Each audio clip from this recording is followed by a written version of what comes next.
Bago ang lahat, may mainit tayong NBA update ngayon at tungkol ito sa Golden State Warriors.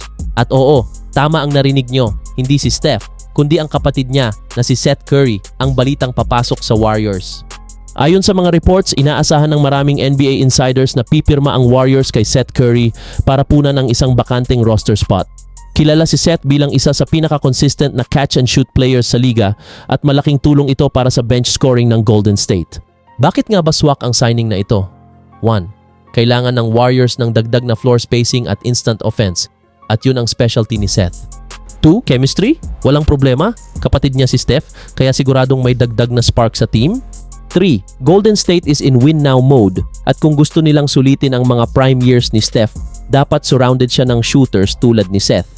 Kung matuloy, malamang bench role ang hahawakan ni Seth. Pero isipin nyo na lang, Curry to Curry 3 sa Chase Center, siguradong magwawala ang mga Dub Nation fans sa excitement. Kaya mga kabasketball, anong tingin nyo? Game changer ba ang pagpasok ni Seth Curry sa Warriors o feel good signing lang dahil kapatid siya ni Steph? I-comment nyo ang opinion nyo sa baba.